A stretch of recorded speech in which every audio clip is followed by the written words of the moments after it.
Hello दोस्तों, स्वागत है आपका प्रियंका लर्निंग क्लासेस में। 66वीं बीपीएससी बिहार एसएससी बिहार दरोगा को ध्यान में रखते हुए एनसीईआरटी की सीरीज चलाई जा रही है। इसके अंतर्गत क्लास 6 से लेके क्लास 12 तक के एनसीईआरटी के ऑब्जेक्टिव क्वेश्चन करवाए जा रहे हैं ताकि आपका एग्जाम में अच्छे मार्क्स आ सके। तो चलिए हम लोग देखते हैं केमिस्ट्री के क्वेश्चन। आज का टॉपिक है भौतिक एवं रासायनिक परिवर्तन। इससे रिलेटेड जो क्वेश्चन बनेगा उसे हम लोग देखते हैं। पहला क्वेश्चन है, भौतिक परिवर्तन एक उदाहरण है पानी में दही चीनी का घुलना। इसकी व्याख्या हम लोग देखें। भौतिक परिवर्तन पदार्थ के भौतिक गुणों में परिवर्तन होता है, जैसे पदार्थ की आकृति, माप, रंग, आयतन, घनत्व अथवा प्राकृतिक अवस्था, ठोस, द्रव, गैस में परिवर्तन आदि। भौतिक परिवर्तन अस्थायी उत्क्रमणीय होते हैं। भौतिक परिवर्तन की प्रक्रिया में किसी नए पदार्थ का निर्माण नहीं होता है। नेक्स्ट फैक्ट है, जल का वाष्प में परिवर्तन तथा पानी में चीनी का घुलना भौतिक परिवर्तन है, क्योंकि वाष्पन द्वारा क्रमशः जल तथा चीनी को पुनः प्राप्त किया जा सकता है।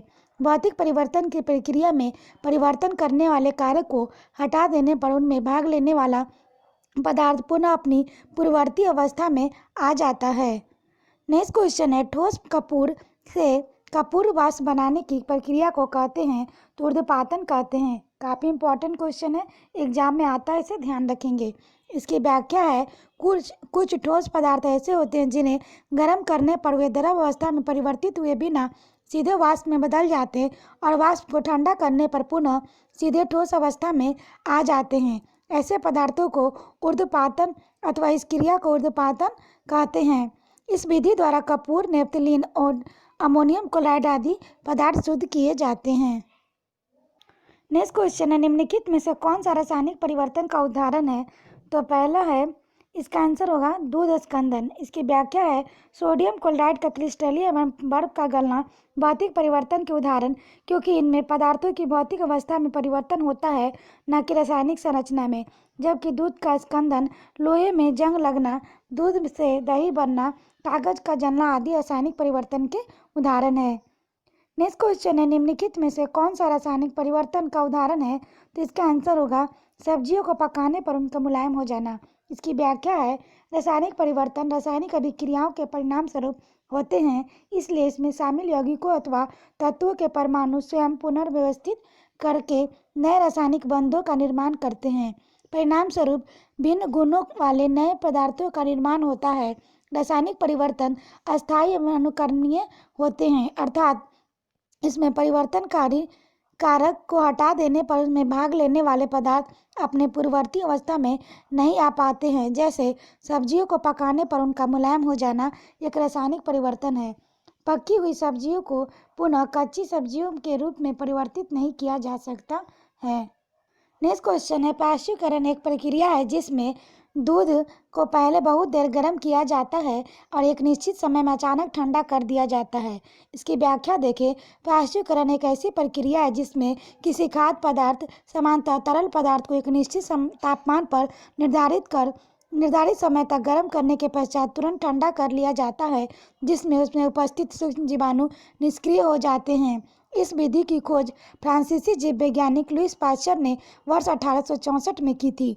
इस विधि के अंतर्गत दूध को 145 डिग्री फ़ारेनहाइट से 150 डिग्री फ़ारेनहाइट तापमान पर 30 मिनट तक गर्म किया जाता है। इसके पश्चात उसे 55 डिग्री फ़ारेनहाइट तक ठंडा कर लिया जाता है। इस प्रक्रिया से दूध में उपस्थित सूक्ष्म जीवाणु नष्ट कर अथवा निष्क्रिय हो जाते हैं। नेक्स्ट क्वेश्चन है, निम्नलिखित में से कौन भौतिक परिवर्तन का उदाहरण है? तो हो जाएगा पहला, यानी कि कागज को फाड़ना इसका सही उत्तर है। इसकी व्याख्या देखें। निश्चित रूप से कागज को फाड़कर उसको पुनः जोड़ा नहीं जा सकता, लेकिन कागज के फटने से उसके भौतिक स्वरूप, आकृति एवं माप में परिवर्तन होता है, न कि कागज में रासायनिक गुणों में नहीं। इसलिए यह भौतिक परिवर्तन का उदाहरण है। अन्य सभी विकल्प रासायनिक परिवर्तन के उदाहरण हैं। नेक्स्ट क्वेश्चन है, दहन एक है रासायनिक अभिक्रिया। इसकी व्याख्या है, दहन अथवा प्रज्वलन रासायनिक अभिक्रिया का उदाहरण है। दहन सामान्यतः तब होता है जब कोई दहनशील सामग्री ऑक्सीकारक के साथ क्रिया करके ऑक्सीकृत पदार्थ का निर्माण करती है। इस प्रक्रिया में सामान्यतः हाइड्रोकार्बन एवं ऑक्सीजन के मध्य अभिक्रिया होती है, जिससे कार्बन डाइऑक्साइड एवं जल का निर्माण होता है। नेक्स्ट हम लोग देखते हैं रासायनिक विज्ञान से संबंधित महत्वपूर्ण खोज।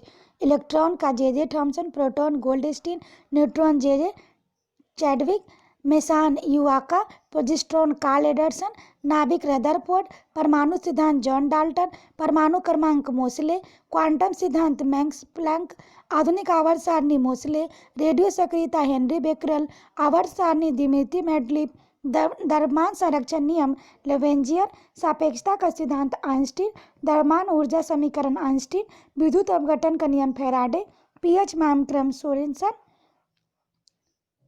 प्रकाश विद्युत प्रभाव आइंस्टीन, वैद्युत संयोजकता कौशल। अब हम लोग देखते हैं संबंधित तत्वों से संबंधित प्रमुख तत्व। कुल ज्ञात तत्व 118, प्रकृति में प्राप्त तत्व 98, कृत्रिम तरीके से निम्न तत्व 24, धातु तत्वों की संख्या 91, अधातु उपधातु तत्वों की संख्या 20 + 7 27। पृथ्वी पर सबसे अधिक मात्रा में पाया जाने वाला तत्व ऑक्सीजन है। सबसे हल्का तत्व हाइड्रोजन, सबसे भारी तत्व ऑर्थियम, सबसे हल्का धातु तत्व लिथियम है। द्रव धातु तत्व पारा है, द्रव अधातु तत्व ब्रोमीन है। विद्युत का सबसे अच्छा सुचालक तत्व चांदी है। विद्युत का सुचालक अधातु ग्रेफाइट है। सबसे अधिक आघात वर्णीय तत्व सोना है। सबसे अधिक विद्युत क्रियाशील अधातु तत्व फ्लोरीन है। सबसे अधिक क्रियाशील धातु सीजियम है। सर्वाधिक इलेक्ट्रॉनिक प्राप्ति वाला तत्व क्लोरीन, सर्वाधिक विद्युत ऋणात्मक तत्व फ्लोरीन है। सबसे प्रबल ऑक्सीकारक पदार्थ फ्लोरीन है। सर्वाधिक गैसीय तत्वों वाला वर्ग शून्य वर्ग है। मिट्टी के तेल में रखा जाने वाला तत्व सोडियम है। नेक्स्ट टॉपिक है कार्बनिक रसायन। इससे रिलेटेड जो क्वेश्चन बनेगा उसे हम लोग देखते हैं। सभी जैव यौगिक के अनिवार्य मूल तत्व है तो ये कार्बन के हैं। इसकी व्याख्या देखिए। समानतः वह प्रत्येक रासायनिक यौगिक कार्बनिक अथवा जैव यौगिक कहलाता है जिसमें कार्बन पाया जाता है। कार्बन परमाणु आपस में जुड़कर श्रृंखला बनाने की प्रवृत्ति के कारण प्रकृति में लाखों कार्बनिक यौगिक पाए जाते हैं।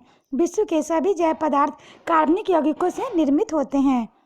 नेक्स्ट फैक्ट है कार्बन के अतिरिक्त अधिकांश कार्बनिक यौगिकों में हाइड्रोजन भी उपस्थित होता है। इसलिए अधिकांश कार्बनिक यौगिक हाइड्रोकार्बन्स या व्युत्पन्न होते हैं जैसे मीथेन, एथेन, यूरिया आदि। नेक्स्ट है कार्बनिक यौगिकों से संबंधित गलत कथन का चयन कीजिए तो वे सहज ज्वलनशील नहीं है। इसकी व्याख्या देखें। कार्बनिक यौगिकों का गलनांक क्वथनांक निम्न होता है। वे सामान्यतः जल में अघुलनशील होते हैं। कार्बनिक यौगिकों में मुख्यतः कार्बन और हाइड्रोजन उपस्थित होते हैं। इनमें कार्बन के साथ ऑक्सीजन अथवा अन्य तत्व भी हो सकते हैं। नेक्स्ट फैक्ट है कार्बनिक यौगिक सहजता में ज्वलनशील होते हैं। वे वायु में जलकर अधिक मात्रा में ऊष्मीय ऊर्जा निर्मुक्त करते हैं। इसलिए कार्बनिक यौगिकों को ईंधन के रूप में प्रयोग किया जाता है। नेक्स्ट क्वेश्चन है जब किसी बंद कमरे में कोयला जलाया जाता है तो कौन सी गैस घुटन और मृत्यु का कारण बनती है तो कार्बन मोनोऑक्साइड। इसकी व्याख्या देखिए। कोयलों को जलाने पर कार्बन मोनोऑक्साइड गैस अत्यधिक मात्रा में निमुक्त होती है। यह एक रंगहीन, गंधहीन और विषैली गैस है। नेक्स्ट क्वेश्चन है हाइड्रोकार्बन अनुभारों के बढ़ते अनुक्रम के निम्नलिखित में से कौन सा सही है तो यह मीथेन, एथेन, प्रोपेन और ब्यूटेन। इसकी व्याख्या देखिए। हाइड्रोकार्बन के अनुभारों का बढ़ता अनुक्रम methane, ethane, propane, butane hydrocarbon कार्बनिक यौगिक होते हैं जो केवल हाइड्रोजन और कार्बन परमाणुओं से मिलकर बने होते हैं। हाइड्रोकार्बन पेट्रोलियम और प्राकृतिक गैस के प्रमुख घटक होते हैं। ये ईंधन, स्नेहक के रूप में तथा प्लास्टिक, रेसे, रबर, विस्फोटक और तथा औद्योगिक रसायनों के निर्माण में कच्चे माल के रूप में प्रयोग किए जाते हैं। नेक्स्ट क्वेश्चन है सिगरेट लाइटर में निम्नलिखित में से कौन सी गैस प्रयुक्त होती है तो ब्यूटेन। इसकी व्याख्या देखिए। ब्यूटेन एक अति ज्वलनशील रंगहीन गैस है जिसे सरलता से दबाव डालकर तरलीकृत लिक्विफाइड किया जा सकता है। ब्यूटेन का वाष्प दबाव अपेक्षाकृत कम होता है इसलिए इसे प्लास्टिक के छोटे दबाव पात्रों में रखना सरल होता है। उपयुक्त कारणों से ही इसका उपयोग सिगरेट लाइटरों में किया जाता है। नेक्स्ट क्वेश्चन है अधोलिखित में से कौन सा कार्बन का अपरूप नहीं है तो ऑक्सीकार्बन। इसकी व्याख्या है जब एक ही तत्व के अनेक रूप पाया जाता है तो तत्व इस गुण को अपरूपता कहते हैं तथा उस तत्व के विभिन्न रूपों में अपरूप कहते हैं। प्रकृति में कार्बन के मुख्यतः निम्नलिखित अपरूप पाए जाते हैं। हीरा, ग्रेफाइट और फ्लोरीन। इंपॉर्टेंट है, ध्यान रखेंगे। अथवा Buckminster, fullerene, graphene, carbon nanotubes, lonsdaleite, cube carbon आदि। हीरा सर्वाधिक कठोर पदार्थ है, जबकि ग्रेफाइट सबसे मुलायम पदार्थ है। ग्रेफाइट का प्रयोग पेंसिल और लेड बनाने में किया जाता। फुलेरीन अमेरिकी आर्किटेक्ट बकमिंस्टर फुलरिज द्वारा डिजाइन किए गए जियोडेसिक गुंबद जैसे प्रतीत होते हैं, जिसमें कार्बन परमाणु फुटबॉल के रूप में व्यवस्थित होते हैं। नेक्स्ट क्वेश्चन है, कार्बन के संदर्भ में निम्नलिखित कथनों में से कौन सा सही है? तो ये हो जाएगा, अधिकांश कार्बन यौगिक अच्छे विद्युत चालक नहीं होते। इसकी व्याख्या देखें, सभी सजीव संरचनाएं कार्बन पर आधारित होती है, परंतु कार्बन पर आधारित सभी संरचनाएं सजीव नहीं होती। कार्बनिक यौगिकों में सहसंयोजी बंध पाए जाते हैं, जिसमें मुक्त इलेक्ट्रॉन नहीं पाए जाते, जबकि विद्युत संवहन के लिए मुक्त इलेक्ट्रॉनों का होना आवश्यक है। इसलिए अधिकांश कार्बन यौगिक अच्छे विद्युत चालक नहीं होते हैं। नेक्स्ट क्वेश्चन है, निम्न में से किसे सूक्ष्म बर्फ कहते हैं? तो ठोस कार्बन डाइऑक्साइड। इंपॉर्टेंट है, ध्यान रखेंगे। इसकी व्याख्या है, ठोस कार्बन डाइऑक्साइड को सूक्ष्म बर्फ या सूक्ष्म हिम कहा जाता है। यह गर्म करने पर द्रव अवस्था में परिवर्तित हुए बिना सीधे गैस में परिवर्तित हो जाती है। सूक्ष्म बर्फ जमे हुए खाद्य पदार्थों को परीक्षित करके इसमें शीतलक के रूप में प्रयोग की जाती है। इसके अतिरिक्त सूक्ष्म बर्फ का प्रयोग कृत्रिम वर्षा में किया जाता है। इसका तापमान सामान्य बर्फ के तापमान से कम होता है। नेक्स्ट है, केवल कार्बन और हाइड्रोजन वाले कार्बन यौगिक निम्नलिखित में से क्या कहलाते हैं? तो इसका आंसर होगा हाइड्रोकार्बन। इसकी व्याख्या देखिए, केवल हाइड्रोजन एवं कार्बन से बने यौगिक हाइड्रोकार्बन कहलाते हैं। हाइड्रोकार्बन के सबसे प्रमुख प्राकृतिक स्रोत पेट्रोलियम एवं प्राकृतिक गैस है। हाइड्रोकार्बन दो प्रकार के होते हैं, संतृप्त और असंतृप्त, सेचुरेटेड अनसेचुरेटेड। संतृप्त हाइड्रोकार्बन एल्केन कहलाते हैं, जिसमें कार्बन परमाणु एकल आबंध द्वारा जुड़े होते हैं। असंतृप्त हाइड्रोकार्बन के रूप में होते हैं एल्कीन, जिसमें कार्बन परमाणु द्वि आबंध द्वारा जुड़े होते हैं, तथा एल्काइन, जिसमें कार्बन परमाणु त्रि आबंध द्वारा जुड़े होते हैं। नेक्स्ट क्वेश्चन है, निम्नलिखित में से कौन केवल कार्बन से बना हुआ है? तो ग्रेफीन। इसकी व्याख्या है, ग्रेफीन कार्बन एक अपरूप है, जिसमें जालीदार षष्ठकोणीय रचना मधुमक्खी के छत्ते के समान में जड़े हुए कार्बन परमाणु की एकल परत पाई जाती है। ग्रेफीन कार्बन के अन्य अपरूपों हीरा, ग्रेफाइट, चारकोल, फ्लोरीन आदि का आधारभूत तत्व है।